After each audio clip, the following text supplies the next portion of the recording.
Don't need no invitation, 'cause you know where I am. No need to call me, 'cause I'm always home.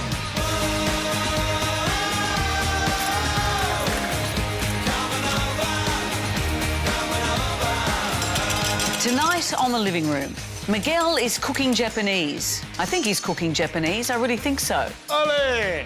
Our Renovate for Profit expert's back. You'll be surprised how much profit she makes. And we've had lots of people stop and say how wonderful the house looks. Post MasterChef, we'll chat to Amina, the most colourful foodie since Matt Preston. That's Old Spice. You smell like my dad. And 3 very unusual ways to get excited in Canberra. No, really.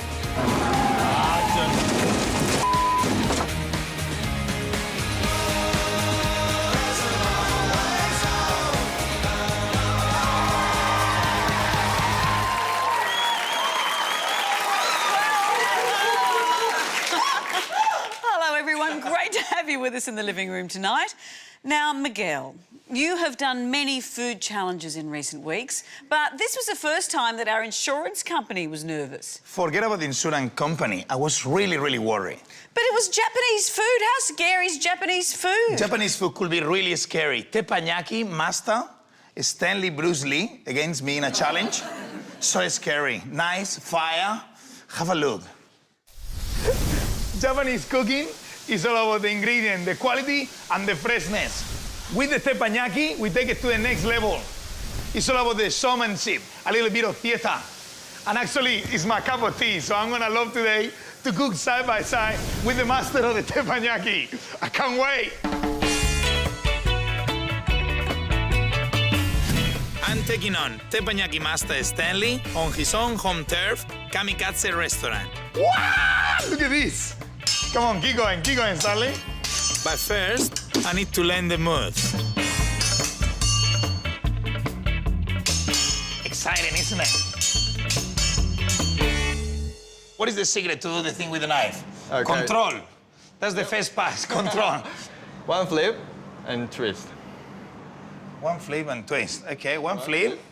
And Ole, yeah. This is the sort of stuff you don't really try at home, isn't it? Don't try it at home. Yes, eh? Don't try this at home. okay, now I think you're ready for the next level. The basic stuff.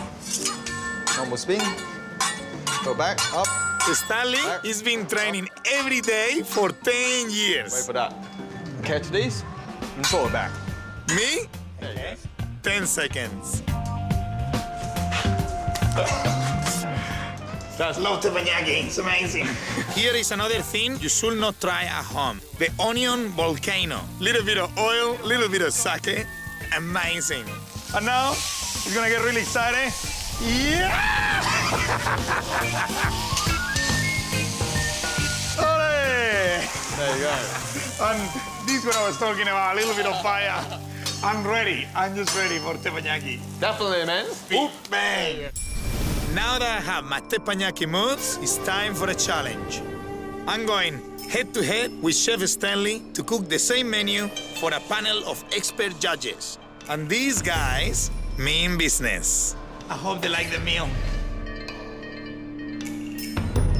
Stanley, can you feel the pressure? I think I'm gonna kick his ass. There's no chance. Bring it on, baby, bring it on. Let's see what our judges think. Of course, Stanley. He'll win. I think Mr. Stanley. I believe in a European spirit, Spanish spirit, but I think Stanley will win. Right. Remember, the competition is all about the show and the performance, including the flavor and, of course, all the flair. Okay? Bang, go for it.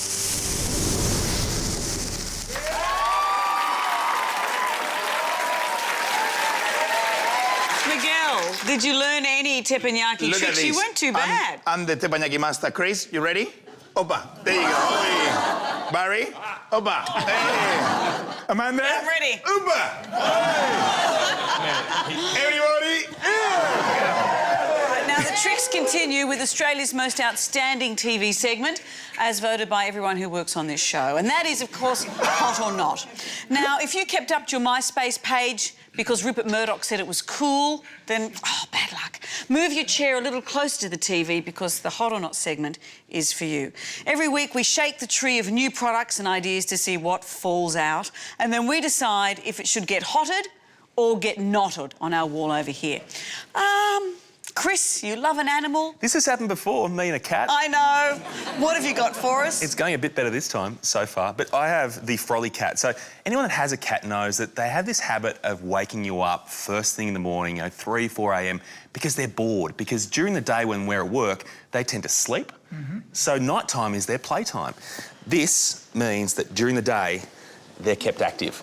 So what it is, if we turn it on, it's like a nightclub comes into your own lounge room. Why do cats chase a light? Well, they love movement, so they're great hunters. So it's part of their prey drive. So Look how much the cat loves it. It's gone under your arm. Yeah, he's like scared.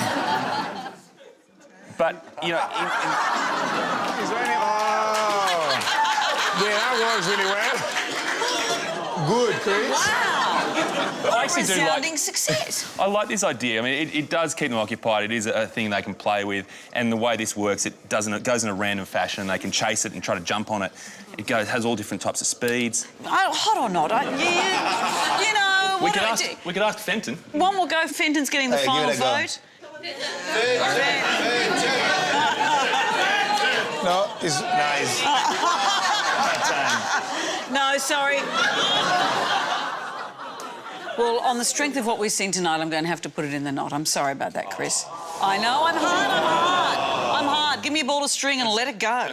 All right, who's next? What have you got, Miguel? I got something really special after this cat business. Okay. See if Fenton likes this. I got the Magic Chimera Wen. A what? The Wen. A wand. A wand. The Magic Chimera Wand.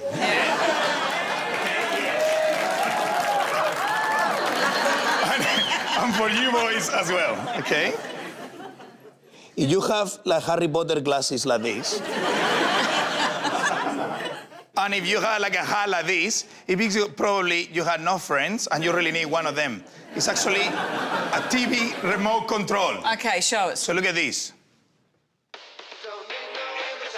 Hey, you like it? I'm gonna pull.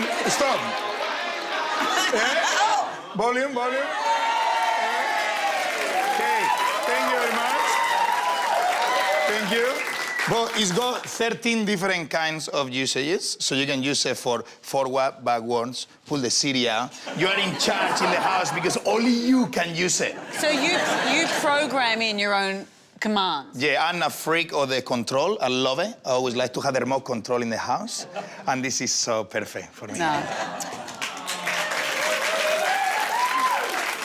Well, the thing is, for women, men hog the remote anyway, and now to have a remote that's programmed that only you can use, I hate it. I'm sorry, I absolutely hate it. It's going on the not side. Oh. Bring it on, I don't care. So, if you've seen anything that stopped you in your tracks with its brilliance or its stupidity, please visit our website and tell us all about it. There's lots more still to come on The Living Room. Ever wondered what gets Chris's heart pumping? Well, the answer is in Canberra. Take that, Canberra. We'll talk to MasterChef's Amina. Barry, can you please make sure that it's thin enough? I will help you with that. And right after the break, real estate Botox. Street appeal is incredibly important. An amazing renovation for profit facelift. It's what draws the buyer out of their car into your gorgeous home.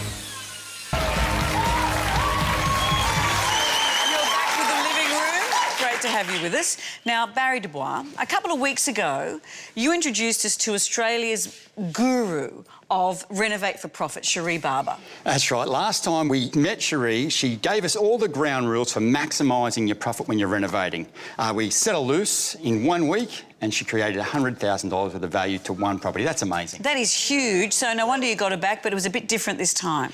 Yeah, to sell a house, you've got to get people off the street into the house. That's all about street appeal. So this week I wanted to just change the exterior and see how much change we could make in the value then. So this is how the house looks from the street? Totally. So I gave her what we call an ugly duckling, turn her into a money-making swan.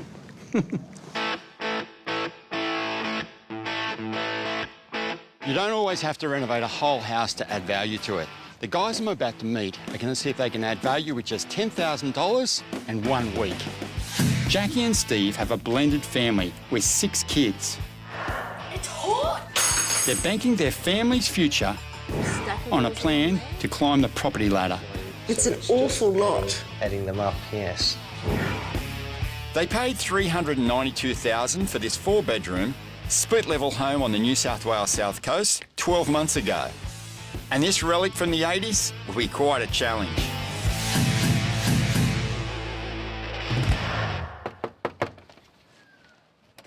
Hi. Jackie. Hi, Barry. How are you? Steve, thanks for having me. Come in. Thank you. It's lovely. Oh. Very nice. Thank you.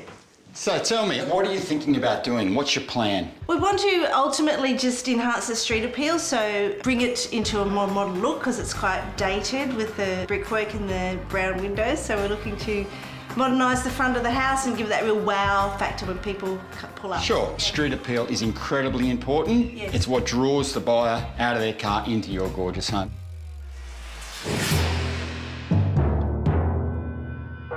But before they touch that tired dark brick and mission brown facade, our property valuer arrives. The landscaping needs attention. Some of the timber work is deteriorating. The older style brick, it is a sloping block, but it does enjoy great northerly views. I consider the value of this property to be $395,000. If we do the right job with $10,000, what do you think the property's going to be worth? Hoping maybe around $420,000. It's about $15,000 profit. Yes. We've got the enthusiasm, but we need some expertise to help us along. Big job, tight budget, short time frame. Sounds like a job for our Renovate for Profit gun, Cherie Barber. Years of experience have shown her that you can't make money if you're spending too much of it. Their overall budget for the complete renovation is about $40,000, about 10% of the worth of the property. Great. Do you think $10,000 is too much to spend just on the facade? No, it's actually about right. In fact, what I say is that 20% of your budget should be allocated to your front facade. So on a $40,000 budget, that equates to $8,000. We're a little bit over, but not much. It's in the right ballpark. How are you going to get buyers out of their car into this property in 1 week for 10 grand? Well, the thing is, a lot of houses in this suburb are all unrenovated. In fact, this whole suburb's full of unrenovated houses. So what we're really doing is taking an average house and trying to make it the best house on the street. Bit of sparkle. Bit of sparkle, bit of shine. It's a dud at the moment. We can make this a diamond.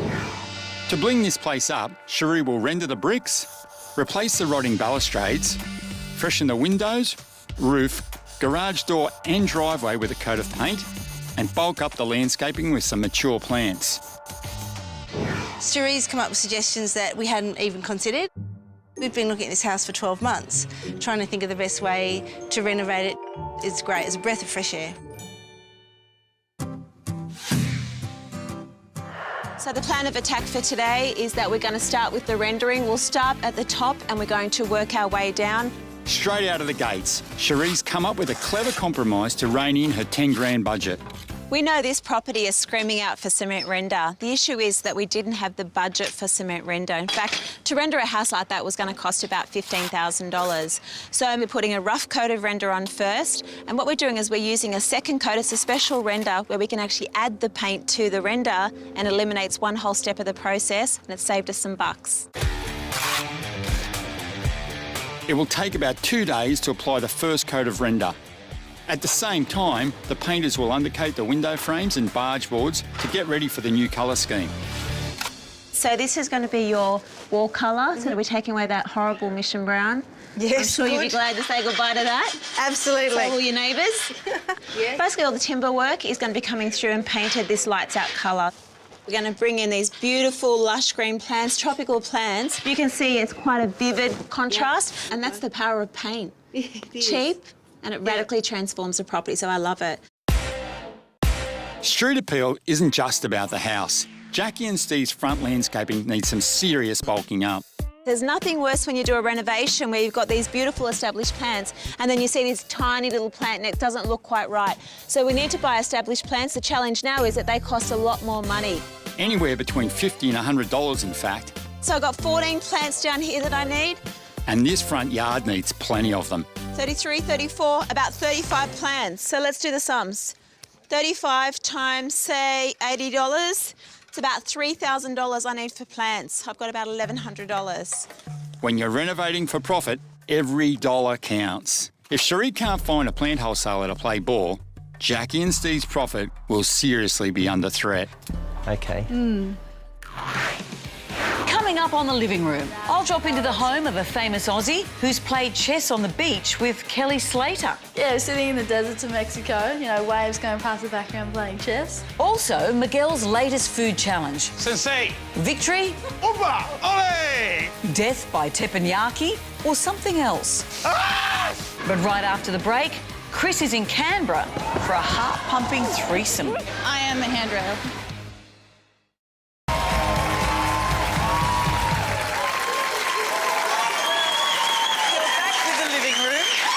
Now, Chris, you're our travelling man. I think it's fair to say that you've had a very good run on this show. I've been to some great places and, I've had a lot of fun. What do you mean? Well, there's been a bit of discussion amongst us that we think you're having a little too much fun. A lot of fun. Which, OK, explains. This is why someone decided to send me to... Canberra. Canberra. Yeah, you know what? I like a challenge. So I grabbed a heart rate monitor, went to Canberra and decided to see if I could find anything in that place that could get my heart rate over 160 beats per minute.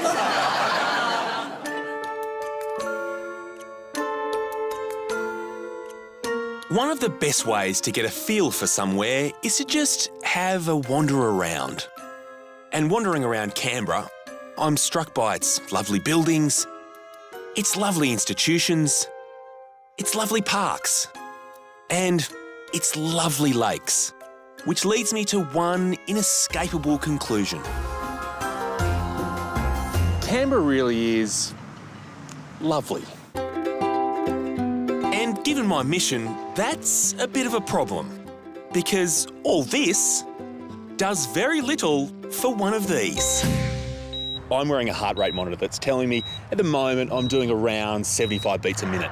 Relaxed, just like the nation's capital. But is there anything in this town that's capable of doubling it? Literally getting my heart racing. So I'm heading north to get my feet off the ground. It's about half an hour outside of Canberra, standing on the Great Dividing Range overlooking Lake George here and about to jump off the edge.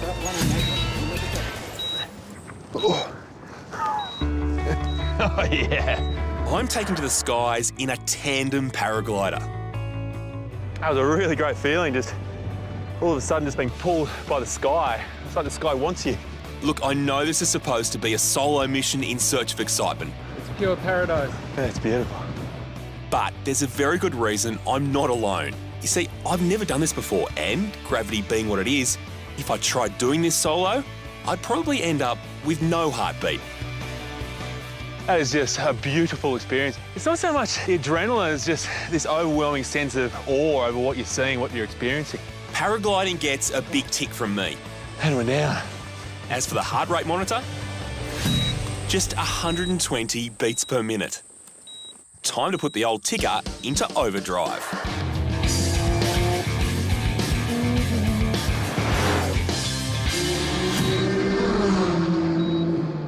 This is Wakefield Park Raceway, which is just outside of Canberra. Now, you can come along here, hop in a racing car, and not just experience a hot lap with another driver, you are actually driving the hot lap. Even if you've never driven a race car before, they put you in charge. Scary thought. I know, I'm back in the passenger seat again while Derek from Fifth Gear Motoring does all the fancy stuff.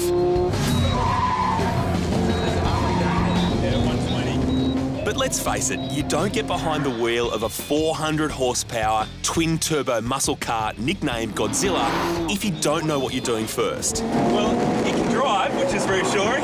In no time at all, Derek seems to think I do know what I'm doing, so my heart rate monitor and I are about to go mano a mano with Godzilla. If I can just get in, that is. Gentlemen, monsters, start your engines. This is going to be interesting. Install it. That's it. That's amazing. Heart rate, low. Embarrassment factor, off the chart. Not a great start. I'm already at 130 beats a minute. 140 beats a minute, wow.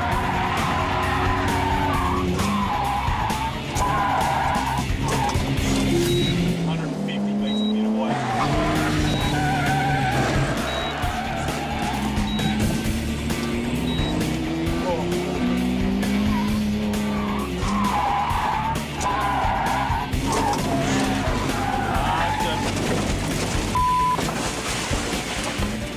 That's a bad drive.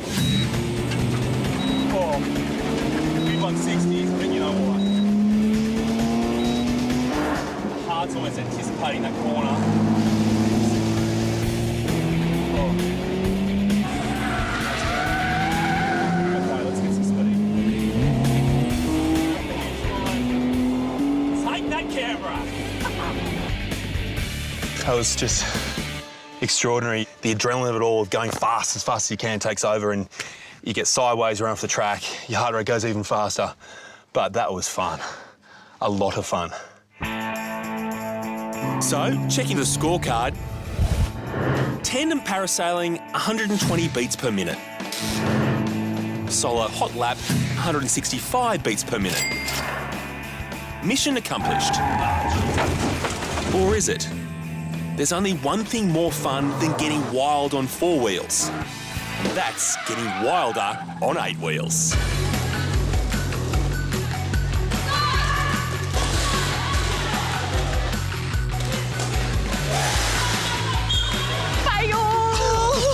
My last high-octane Canberra thrill is this. Roller derby? I've been watching it, trying to work out whether it's really serious or really fun. It is really serious and really fun. Really? At the same time. First, I need 2 things. Protective gear. Lots of protective gear. Hey, Chris. And a roller derby name. Bet Detta and your very own derby t-shirt. Then I throw caution to the wind, my dignity aside, There we go. and my body on the mercy of these wild women. So just get into a squat. Like you're sitting on a toilet. Dodgy toilet, dodgy toilet. Well, there's nothing like squatting to get your heart rate going, is there? When I was about 10, the cool thing to do was to go to the local roller skating rink. Only if you weren't good at skating, you hugged the outside and held onto the hand railing. There's no hand railing here. Okay, I am the handrail. Interesting proposal, but strangely, not my biggest priority. I'm not coordinated enough to look up at you all right now, but I know what you're doing, and it's laughing, and I don't appreciate it. Funny, both my feet are on the ground, unlike paragliding. I'm crawling along, unlike the hot lap. Bend your knees more. And yet, my heart rate is 135.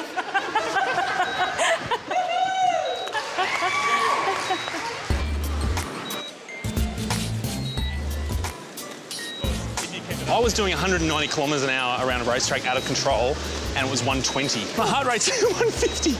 It's been good and all, but... Whoa! 163 beats a minute now.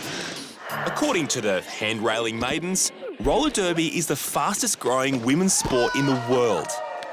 And I'm living proof of why it's not the fastest growing men's sport.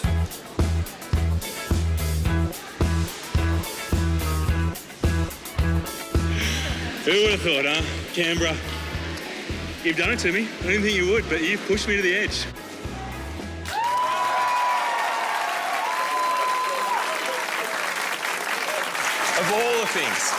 Of all the things to put me through, you put me through that. The only thing more embarrassing than that was if your heart rate would have gone up if you've seen Tony Abbott and his budgie smugglers.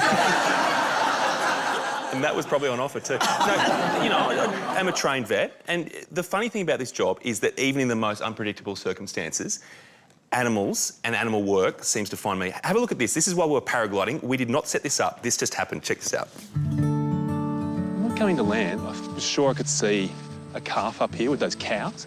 He's really young. It looks like he's just been born. Hey, little buddy. We just came from the sky. I know you're new to this world, so you wouldn't have seen one like us before. He's got his little umbilical cord there too. He's just been born. He's just got the mucus coming out of his nose too, so... I don't know, you didn't expect to see us. It's okay. Hey. There we go. And he's just learning to walk. Sort of looks like me on the dance floor, that guy. It's a little bit awkward. Long legs, don't really know what to do with them. That calf is going to have a very twisted life because he believes that humans fall from the sky. Where was its mother playing the pokies? It's outrageous.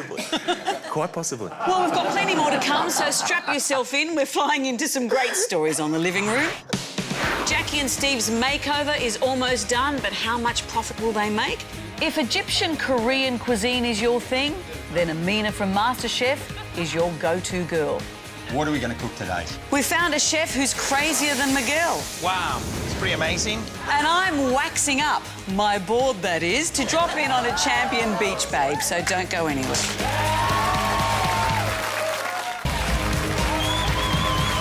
Welcome back to the living room. Now, each week I visit the house of a well-known Australian for my very own segment, if you don't mind, called Whose House? And this week I visited surfing champion Sally Fitzgibbons. Now, she recently became the very first ever Bachelorette of the Year.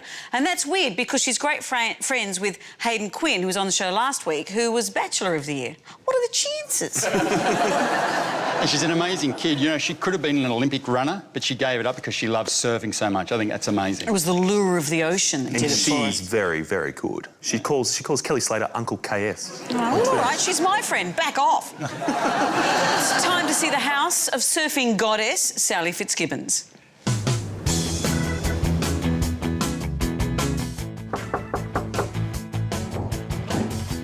Hello, Sally. How are you? Oh, welcome. Oh, this is beautiful. Mind if I just put my board down? No worries, you may. Perfect beach shack. It is. Oh, and your eye goes straight to this incredible view. Best view in the world. Oh, I'll say, look at that. You travel all over the world and yet you come home here. You live here on the New South Wales South Coast. What is it about this that you love? You know, it's not too cold, but we're close to the city and we have great waves that aren't too crowded, so shh, can't tell anyone where we are. Because you grew up along here too, didn't you? This is where you learnt to surf. This is where I learnt to surf, just down in the river mouth down here, and my brothers and my dad, you know, they were all surfing and it looked like, you know, the fun activity to do amongst all the kids in town, and so I had to have a go and I had to try and be better than them, obviously. So you're number 2 in the world. Obviously your brothers aren't, so sucko. But number 1 in the world, Steph Gilmore, 2 Australian chicks, 1 and 2. What is it about Australia that breeds such great surfers? It is a great battle at the moment having with Steph Gilmore. We're both eyeing off that world title, the big prize, and I think Australia, you know, our population is situated around the coastline and we love the beach.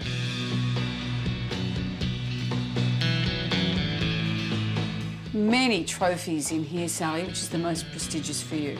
I'd have to say probably my Bells Beach trophies, my 2 bells. It's the longest running surfing event and it means a lot to, especially to Australian surfers, growing up watching, you know, your idols win that and being chaired up the famous Bells Beach stairs. Can I ring this one? You can ring this one. Very good ring, but the actual big bell, you can't ring it unless you win it. This is one of my favourite pics. You know, that moment where you're lifting the bell and they're spraying you with champagne and, you know, it's been a long day of surfing and then you have to hoist this bell above your head. And the first time I lifted it up, I actually threw myself backwards and I had to catch the bell. I almost broke the bell.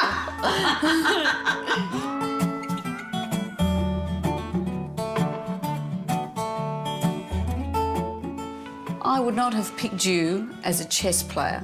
I know, it's quite bizarre, isn't it? I guess just from growing up and through school, it was just another thing that I was in the chess club, I guess, but with all the extra travel these days, I've got time on my hands and... Do you and Kelly Slater get together sitting around in your cozies playing chess? Yeah, sitting in the deserts of Mexico, you know, waves going past the background playing chess. It's the Queen in a bikini. Queen in a bikini.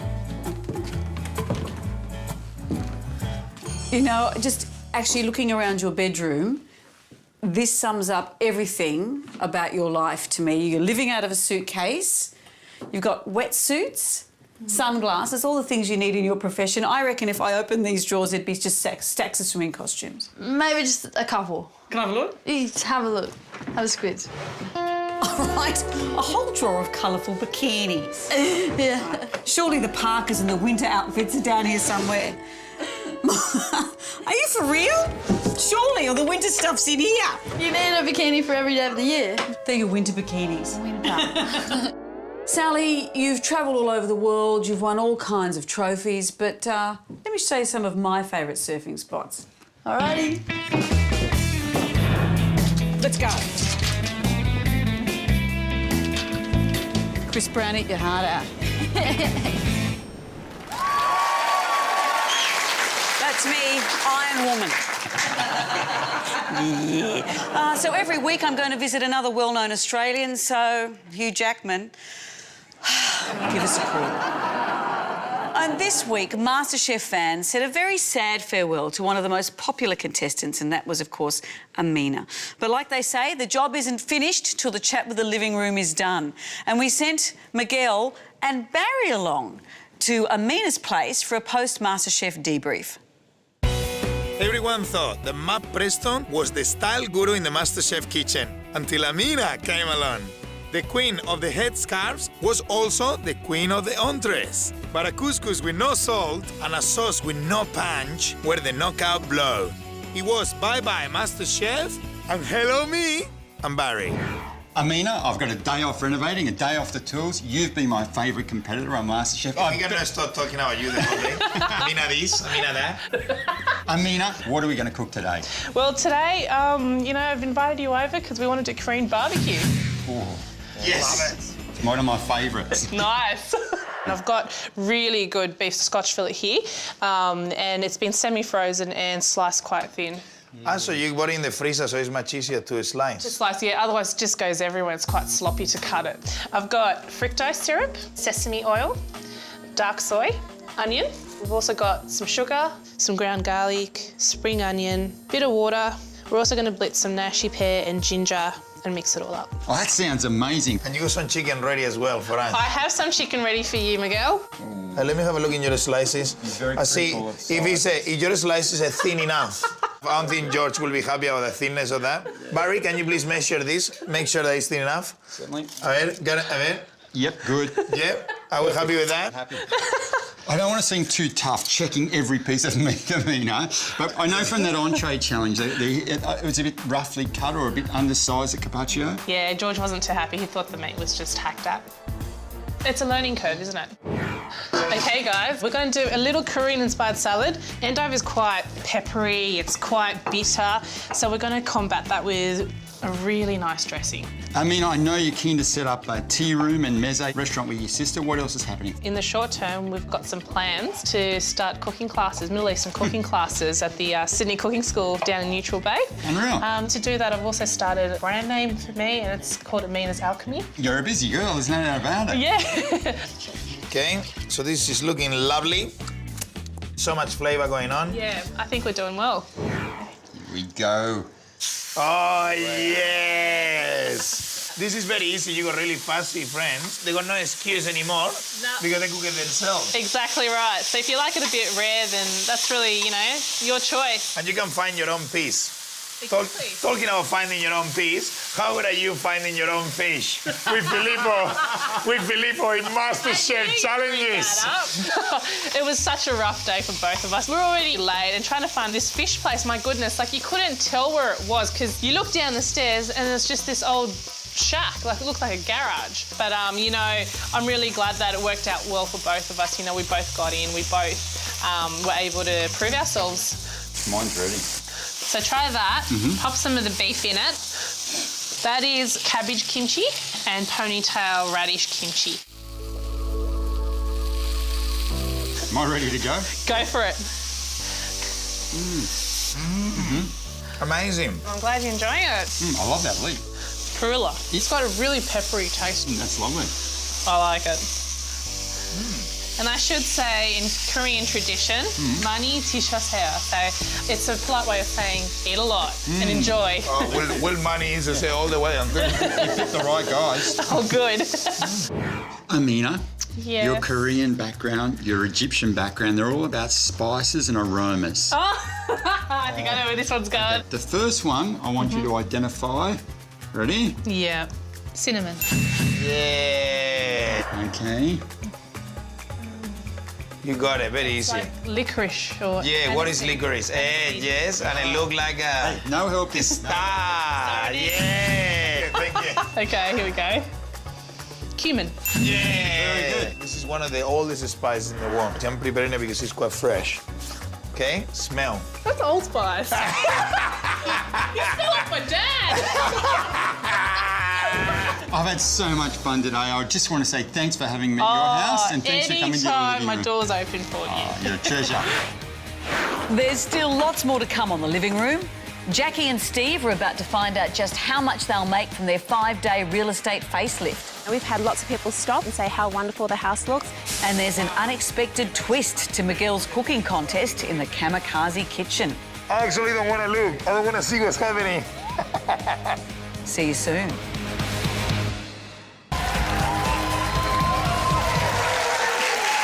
Great to have you back on the living room. And Miguel, time to catch up again with you. Now, this is the Miguel versus the teppanyaki master. So let's recap, Yeah. okay? This guy is the #1 teppanyaki kamikaze chef, Bruce Lee, in the whole country. And he thinks he's so confident. He thinks he's gonna win. You know, it's now the time to remind you that you haven't won a single challenge or series. Not even close to winning Not one. even close, you're That's right. why this time the victory will be so sweet. Our teppanyaki challenge is about to start. Chef Stanley has the tricks, but I have a secret weapon. My Spanish flair. Ole! Pretty much the same, as you can see. We're doing the egg now, no? For appetizer, we're having the eggs. I did eggs. I love my eggs with a little bit of fresh chives always, so it's very important that we use we twist it. Okay. Opa! Ole! Ooh! It's a bit of tough oil. audience. Oil, little bit of choice, and in the hot plate, nice and searing. This is pretty much like a French omelette on the run.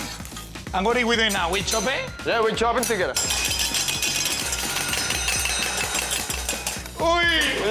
Now they are warming up. The whole show starts, isn't it? Oh, the lemon, okay. Open your mouth. 3, 2, 1. Wow. Are we ready? Sensei. This way. Opa! Ole! This is just getting really messy. Onto the veggies. I get the zucchinis and just chopping them and dicing them. There you go, fantabulous. And a little bit of parsley. A little bit of volcano. A little bit of oil. Olive oil. Fresh corn. A little bit of lemon in my veggies, always. A little bit of extra virgin olive oil, why not? Forget that beautiful flavor, okay? And a little bit of chili. Bam, bam, bam, bam, bam. How you do it so you don't sweat? I'm a good spotter. Yeah? Because I think I lost like 3-4 kilos already. It's so hard, you know? I know, why? It's about finished, mate. Oh my God, fantastic. So now what are we doing? Serving on the plate? Yep. Okay. Okay. Sison, ole, ole, ole, hola. Here we are. And le voilà, muchas gracias. First course, sir. You done well, man. Ooh. For the main course, lots of cracked pepper. Wow, it's pretty amazing. So what I'm gonna do, with that beautiful fillet, I'm gonna crush the beef with a little bit of pepper. Stanley, how you going? I can't really talk, man. I'm very serious. He's a man of very few words, okay? So I'm just gonna butterfly the prawns. Wow, look at that, it's already nearly cooked. Unbelievable. quickly marinate the prawns. Marinate them quickly and straight into the cooking as well. A little bit of a surf and turf. There you go. And this is fire time. Ole. Now, wait, there you go. Is that as much fire as you're gonna get? Ah! Watch your eyebrows. I'm done. I know, I'm still chopping the chives. A ver. All right, I'll catch it again. Oh my God. Yeah. Papa, thank you. Le voilà. Le voilà. Main course serve now is all in the hands of our judges. Are you nervous? A little bit. So let's see what the judges decide. I actually don't want to look. I don't want to see what's happening.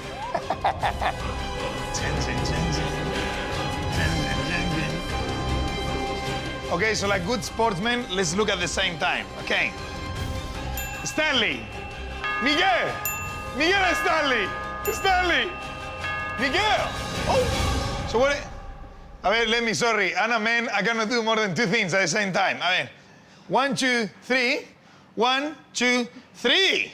We got a drone. Is that a drone? How you say? It's scored. Tie. I voted Miguel because the taste was nice. Both very, very good cooks, but in terms of the person that had the best teppanyaki skills, Stanley is a true teppanyaki master.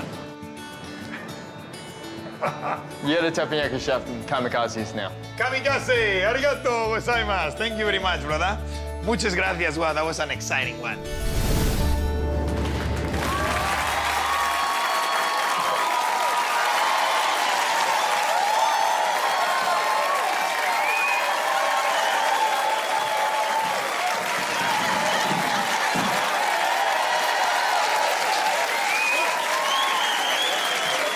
The best teppanyaki chef in the country, and we have a drone. But you won't, it was a draw. Save something for when you might actually win. He's so humble. He's so humble. I'll take it in a humble way. Okay. Well, if you'd like to play with fire, you'll find the recipe for Miguel's teppanyaki dish on our website, along with all the recipes he's done on the show. Coming up right after the break, well, Barry knows something our renovators don't. Just how much profit they've made. Oh, it's worth its while. You've done a really good job.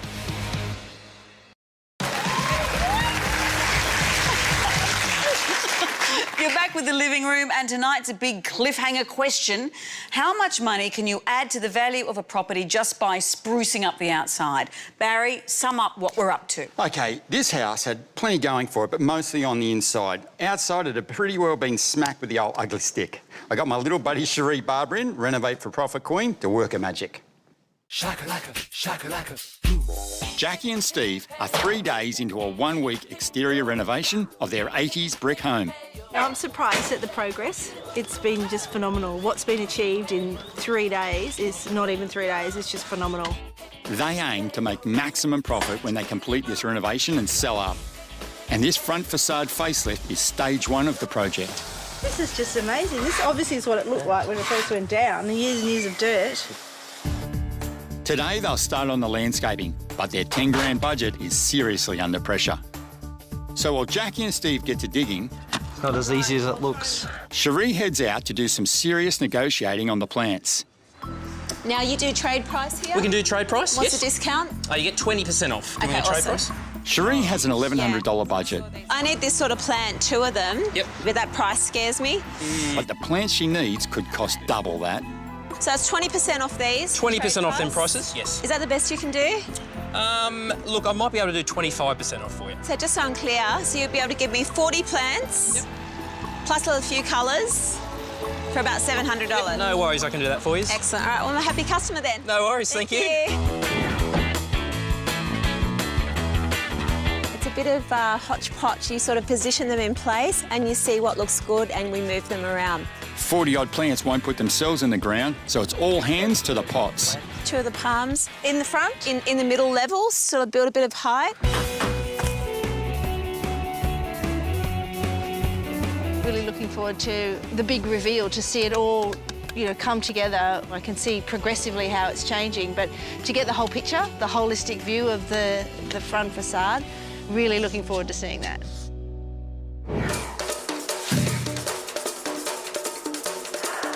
Day 5. and Jackie and Steve are pulling out all the stops to complete the job. Quite worn out on the last day. It's been very hectic, long days, long nights. Glad it's done. Cracking pace. Well worth it, but it's been very tiring. Today, they'll find out how much all their hard work is worth when we revalue the property. We've had lots of people stop in the street and say how wonderful the house looks, and that's always a good sign. 5 days ago, Jackie and Steve's home looked dated and poorly maintained. The balustrade was rotting, the garden beds were sparse, and the dark brick made the home look imposing from the street. The render pushed out the budget, but clever savings elsewhere helped claw it back. Hey guys. Hey. How are you? How are you? Steve? Jackie, how are you? Good, I hardly recognise the place.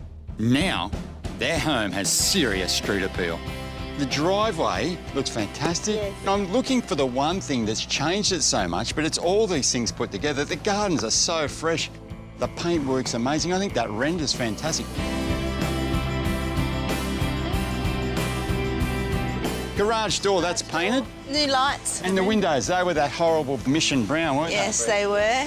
They've all been painted. I absolutely love this colour palette. The way it blends, just fantastic. So we spent quite a bit of time late at night getting all of this finished, all the painting done. Well, it's worth its while. You've done a really good job. You've done all the barges as well, and I noticed when I pulled up that the roof has been recoloured as well. It looks great. Yes, it does. It's really breathed some life into those old brown tiles. One thing I can guarantee you, because I hardly recognise the place when I pulled up, it's definitely now boasting great curb appeal. They've done a great job, no doubt. Time to see how the budget stacks up. So the budget came in at $11,200. Okay. So it wasn't bad. And the reason why we went over budget is because the balustrading on this house is so important. So I actually up-spec'd the quality of the timber. I'd allowed $1,000 for the timber originally. We came in at $2,000. Because at the end of the day, when you renovate, you want to do a good job, good quality. And I knew if I'd used the inferior timber, 2 years down the track, it would have buckled and looked just horrible. With a starting valuation of $395,000 and a renovation spend of $11,200, they need more than $406,200 to make a profit. Our property valuer is back. Let's see what he has to say. It's definitely got curb appeal now. I like the colours and it's seriously modernised the front elevation. I consider the current market valuation of this property, with the recent renovations to the front, to be $415,000. They haven't even touched the inside of the house, so that's a great result. You've definitely got the best looking in the house in the street. We know that for a fact. Yeah. Obviously, working with Cherie for a week's been fantastic. We'd love to continue doing this sort of thing. We've really enjoyed it. It's the easiest $10,000 you've ever made. Probably, yes.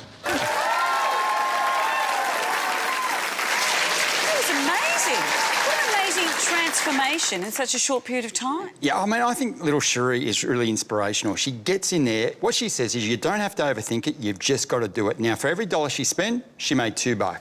That's hard to beat. So they made $10,000 in that short period of time. And had a stack of fun. What a great story. Well, look, we really must knock that naughty clock. That's another living room over. But lots of reasons to come back next week. Chris discovers that elephant surfing in Thailand isn't as easy as you think. Barry will show you what it's like to live inside a watermelon. Yes, apparently that's right. I've read that correctly. It's a watermelon. And Miguel discovers some fresh produce that's not going down without a fight. All that and a whole lot more in the living room next week. I can't wait to see you then. Goodbye for now.